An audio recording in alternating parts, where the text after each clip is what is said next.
হে রাসূল তোমায় ভালোবাসি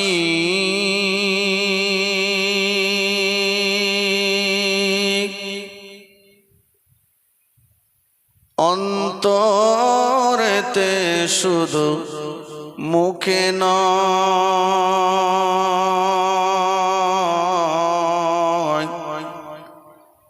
জান্নাতের আশায় নয় হে রাসূল জাহান্নামকেও ডরি না আল্লাহুম্মা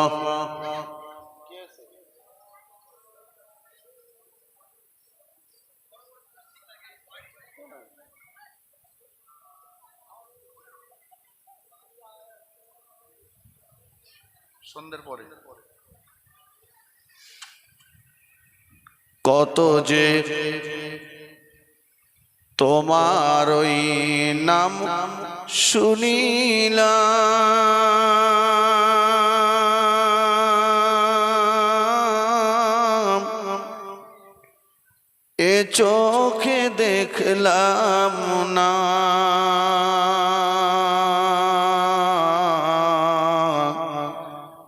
এ সুর যদি শুনে থাকো একবার দেখা দাও না হে রাসূল তোমায় ভালোবাসি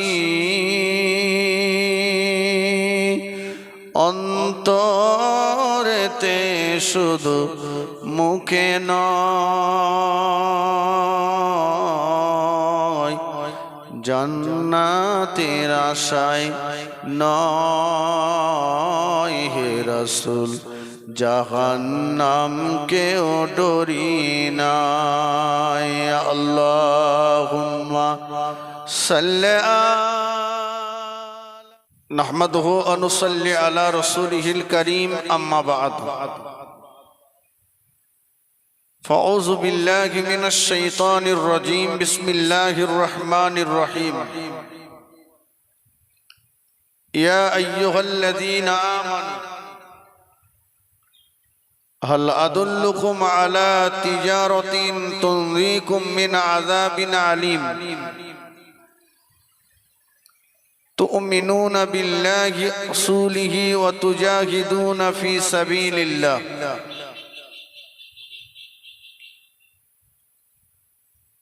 قال النبي صلى الله عليه وسلم الدنيا مزرعة الآخرة كما قال عليه الصلاة والسلام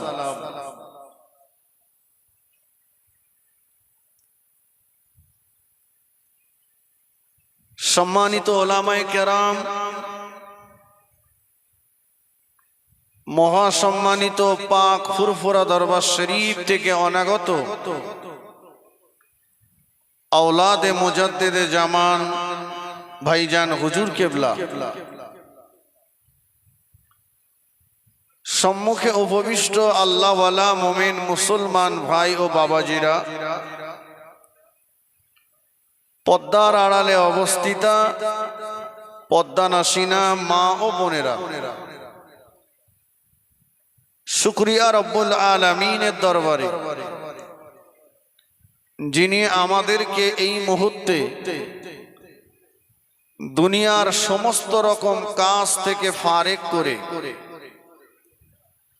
এমন একটি বরকতময় মাহফিলে বসবার তৌফিক দান করেছেন কৃতজ্ঞতা প্রকাশে মোহাব্বতের সঙ্গে উচ্চ আওয়াজে সকলেই একবার বলি আলহামদুলিল্লাহ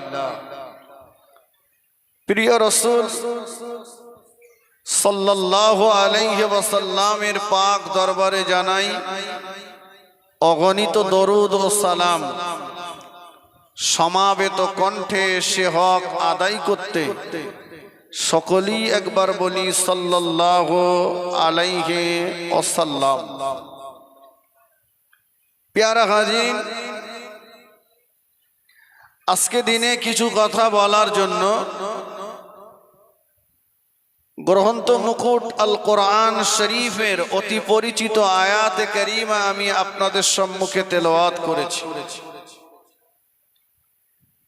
বিশ্বনবীর পবিত্র জবানি মোবারকের ছোট্ট একটা হাদিসের টুকরা তেলাওয়াত করেছি।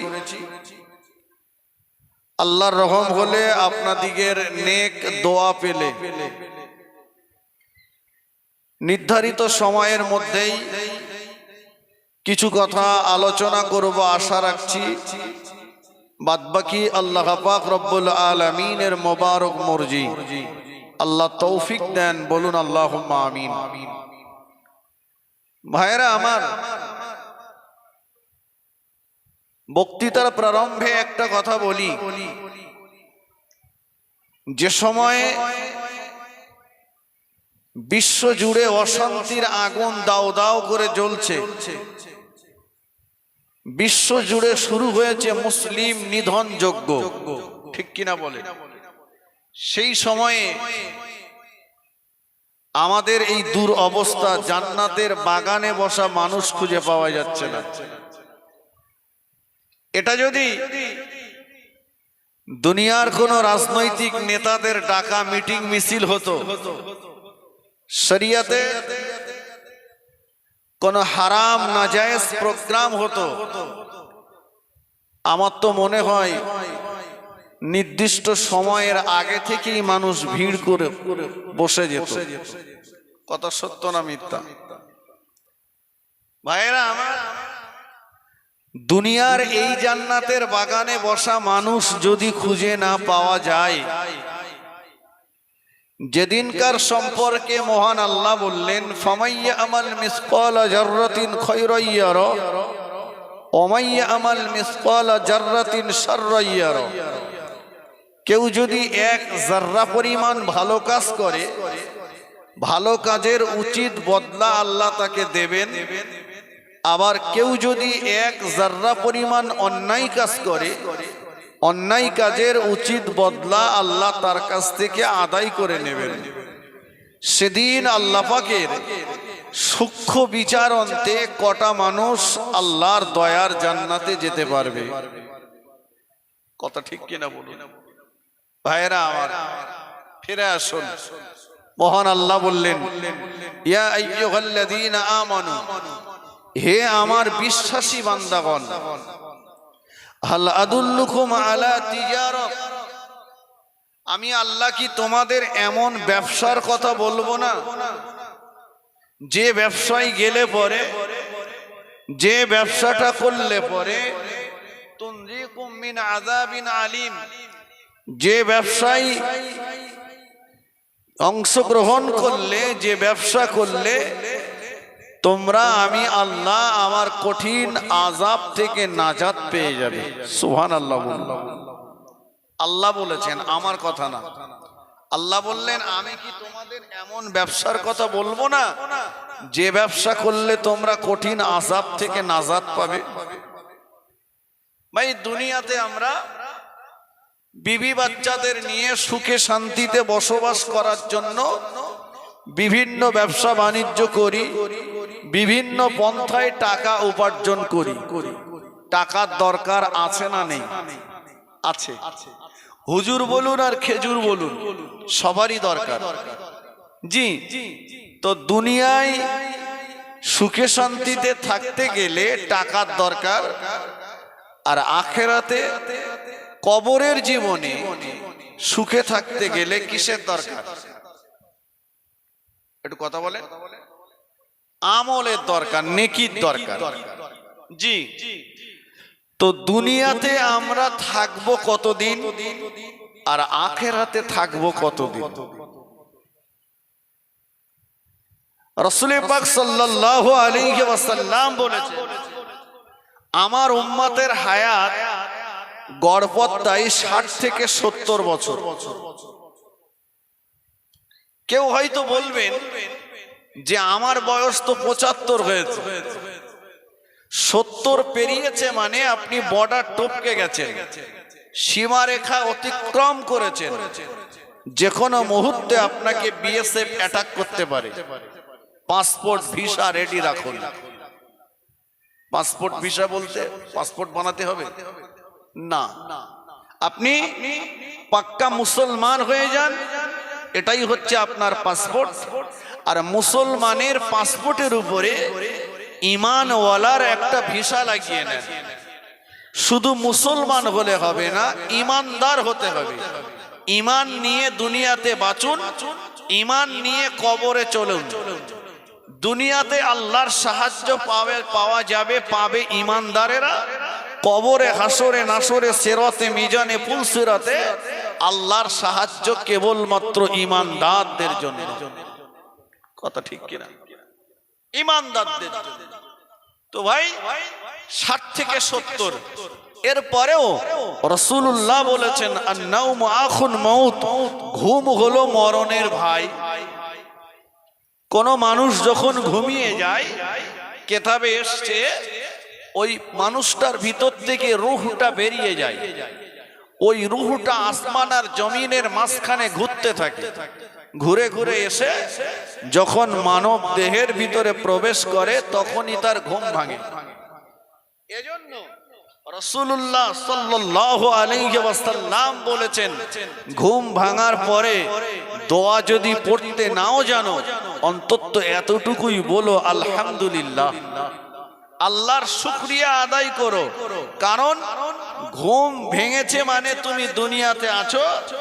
ঘুম ভাঙলে, আর ঘুম যদি না ভাঙে, ঘুম ভাঙলে ইহকাল, আর ঘুম না ভাঙলে পরকাল। অতএব আল্লাহর প্রশংসা, আল্লাহর প্রশংসাটুকু আদায় করো, অন্তত বলো এতটুকুই আলহামদুলিল্লাহ। জি, তাহলে কি বুঝলাম? 60 থেকে 70, তাই তো নাকি? আবার যে কোনো মুহূর্তে চলে যেতে হবে। রাসূল বলেছেন ঘুম মরণের ভাই, ঘুমালেই রূহ বেরিয়ে যায়। আমি শুধু বোঝাতে চাইছি দুনিয়ায় থাকবো কতদিন। আল্লাহ নবী সাহাবা হুজুরদের জিজ্ঞাসা করলেন, ও আমার সাহাবীরা, তোমরা দুনিয়ার জমিনে কতক্ষণ বাঁচার ইচ্ছা করো? সাহাবীরা বললেন, ইয়া রাসূলুল্লাহ, ইয়া হাবিবাল্লাহ, হুজুর আমরা ফজর থেকে নিয়ে জোহর পর্যন্ত দুনিয়ার জমিনে কি বাঁচার ইচ্ছা করতে পারি? আল্লাহ নবী বললেন, সাহাবীরা জীবনেও কোনোদিন এমন আশা করো না। হুজুর আমরা আসর থেকে নিয়ে মাগরিব পর্যন্ত দুনিয়ার জমিনে কি বাঁচার ইচ্ছা করতে পারি? নবী বললেন, সাহাবীরা জীবনেও কোনোদিন এমন আশা করো না। হুজুর আমরা মাগরিব থেকে নিয়ে এশা পর্যন্ত দুনিয়ার জমিনে কি বাঁচার ইচ্ছা করতে পারি? নবী বললেন, সাহাবীরা জীবনেও কোনোদিন এমন আশা করো না। হুজুর আমরা এশা থেকে নিয়ে ফজর পর্যন্ত দুনিয়ার জমিনে কি বাঁচার ইচ্ছা করতে পারি? নবী বললেন, সাহাবীরা জীবনেও কোনোদিন এমন আশা করো না।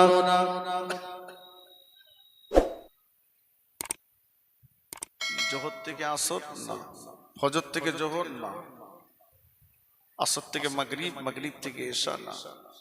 তবে আল্লাহ নবী বলেছিলেন, ও আমার সাহাবীরা নামাজ পড়ছো তোমরা, ডান দিকে সালাম ফিরিয়েছো, বাম দিকে সালাম ফেরাতে পারবে, এতটুকু আশা জীবনেও কোনোদিন করো না। এর ভিতরে তোমার মরণ হয়ে যেতে পারে।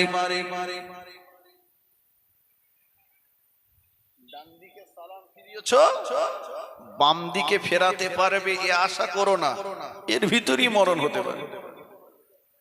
ভাই ডান দিক থেকে বাম দিকে সালাম ফেরাতে কত সময় লাগে? 2-10 মিনিট, কয়েক সেকেন্ড। রাসূল বললেন, এতটুকু সময় দুনিয়াতে বাঁচার ইচ্ছা করো না। বলুন, এতটুকু সময় বাঁচার ইচ্ছা করো না, এর জন্য যদি দুনিয়ায় লটারির টিকিট কাটতে হয়, এর জন্য যদি টাকা সুদে খাটাতে হয়, এর জন্য যদি এলআইসি করতে হয়, এর জন্য যদি গ্রুপ লোন করতে হয়, এর জন্য যদি পরের জমি আত্মসাৎ করতে হয়, এর জন্য যদি এতিমের মাল ভক্ষণ করতে হয়, এর জন্য যদি ফারাজ নষ্ট করতে হয়, আখিরাতের জীবন কত বড়, সেখানকার জন্য কতটা নেকি উপার্জন করেছি। আমার কথা বোঝা যাচ্ছে? যে কজন বসেছেন অন্তত একটু বোঝেন। জি, তাহলে আমি এতক্ষণ ধরে বোঝালাম সামান্য একটা জিনিস, যে দুনিয়াতে কতক্ষণ থাকবো আমরা, তার একটা ইঙ্গিত দিলাম। রাসূল বলেছেন, ডান দিকে সালাম ফিরিয়েছ, বাম দিকে ফেরাতে পারবে আশা করো না। এর ভিতরেই কি হালাল কি হারাম উভয় ব্যবসা, উভয় পথেই আমরা উপার্জন করতে শুরু করেছি। ঠিক কিনা বলেন? অনেকেই করছে, কি হারাম কি হালাল, কি ব্যাপার, সুখে থাকবো দুনিয়াতে বিবি বাচ্চাদের নিয়ে। তাহলে এতটুকু সময় সুখে থাকার জন্য যদি এত রাস্তায় টাকা উপার্জন করতে হয়, আখিরাতের জীবনের জন্য কত নেকি উপার্জন করেছি, কত বড় সেদিনটা। ইমাম গাজ্জালী রহমাতুল্লাহ আলাইহি বোঝানোর জন্য লিখেছেন, গোটা পৃথিবী আসমান জমিন সরিষা দিয়ে ভর্তি করে দেওয়া হবে, শস্যে। গোটা পৃথিবী আসমান জমিন যদি সরিষা দিয়ে ভর্তি করে দেওয়া হয়, কত শস্য লাগবে বাবা? 2-1 কুইন্টালে হবে?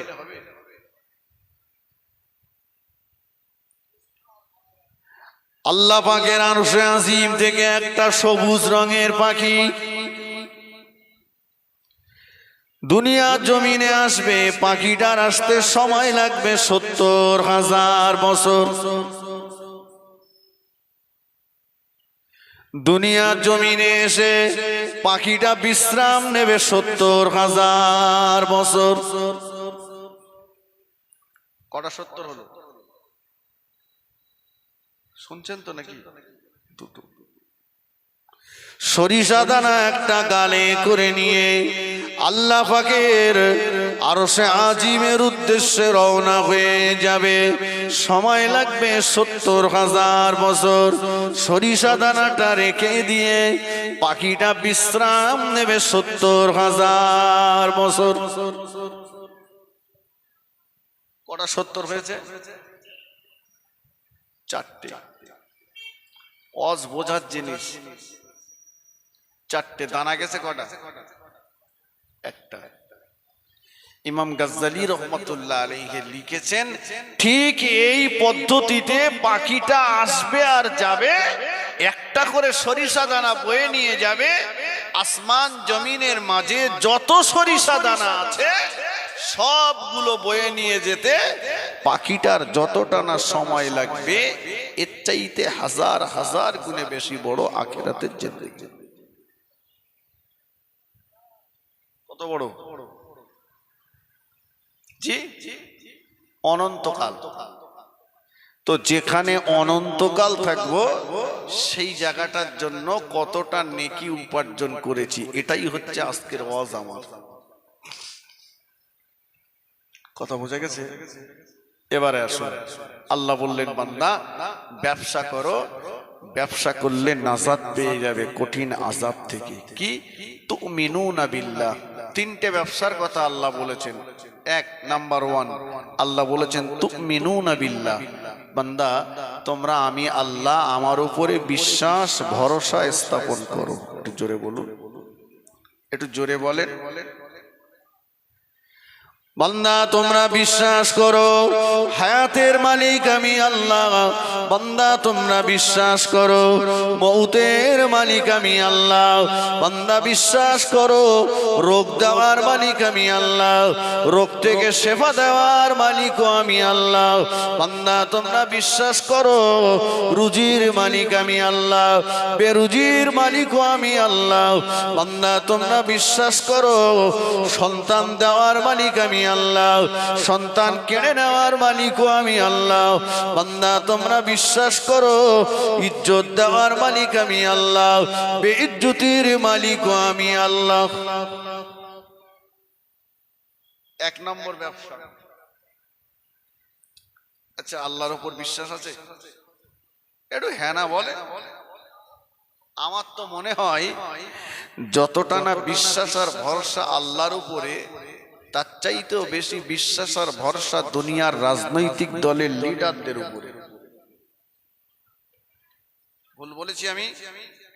মুসলমানের ছেলেরা এরা যতটা না সময় মসজিদে দেয়, মাদ্রাসায় দেয়, ধর্ম শেখার জন্য ইমাম সাহেবের কাছে দেয়, এরা তার চাইতেও বেশি সময় পার্টি অফিসে আর চায়ের দোকানে দেয়।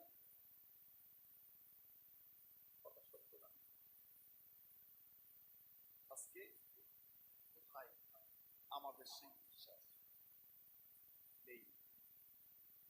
মনে রাখতে হবে, ঘাবড়ানোর কোনো জায়গা নেই, ঘাবড়ানোর কোনো জায়গা নেই। আল্লাহ বলেছেন ওয়ালা তাহিনু ওয়ালা তাহজানু ওয়া আনতুমুল আ'লাউনা ইন কুনতুম মুমিনিন। আয় আমার বান্দা বান্দীরা, তোদের কোনো ভয় নেই, কোনো চিন্তা নেই। শর্ত হলো ওয়া আনতুমুল আ'লাউনা ইন কুনতুম মুমিনিন। বান্দা, তোমরা তোমাদের নামটাকে মুমিনের তালিকায় লিখিয়ে দাও। বান্দা, তোমরা মুমিন হয়ে যাও। জোরে বলো আল্লাহ নবী দিন ও দুনিয়ার বাদশাহ হাবিবুল্লাহ জনাবে মুহাম্মদুর রাসূলুল্লাহ সাল্লাল্লাহু আলাইহি ওয়াসাল্লামের জান কবজা করতে এসেছেন ফেরেশতা আজরাইল আলাইহিস সালাম। আল্লাহ নবী বললেন,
দায়িত্বটা আমি আল্লাহ পাক নিজেই আমার কুদরতি হাতে তুলে নিলাম। আর একটু জোরে বলেন সুবহানাল্লাহ।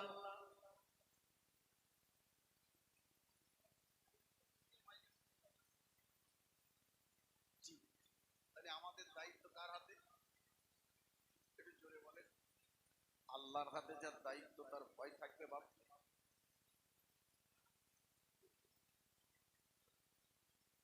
বান্দা, তুমিনুনা বিল্লাহ, তোমরা বিশ্বাস করো বান্দা, হায়াতের মালিক আল্লাহ, মউতের মালিক আল্লাহ, রোগ দেওয়ার মালিক আল্লাহ। পৃথিবীর কোন ডাক্তারের ঔষধের ক্ষমতা নেই রোগ ভালো করার। আছে? আমরা অনেক সময় বলি, আমাদের সেই জগন্নাথপুরে অমুক ডাক্তারের দেখিয়ে না আমি জন্মের মতো ভালো হয়ে গেছি। ভালো করার মালিক বললাম, ডাক্তারের কাছে ভালো হয়ে গেছে। একদম মসজিদে বসে তসবিহ পড়ছে, লা ইলাহা ইল্লাল্লাহ, লা ইলাহা ইল্লাল্লাহ। চাচা আসসালামু আলাইকুম। ওয়ালাইকুম আসসালাম। তুমি কেমন আছো? বলে আছি বই কি, পার ডে 15 টাকা করে ওষুধ খেতে হয় খোকা। ওষুধ না খেলে মরে যাবো, কোন রকমের ওষুধের উপর বেঁচে আছি। বলে না বলে না, তাহলে বাঁচানোর মালিক কি ওষুধ না? রোগ আর ঔষধ দুটোর মাঝখানে রয়েছে পর্দা। আল্লাহর হুকুম হলে তবেই ঔষধ রোগে কাজ করে, অন্যথায় নয়।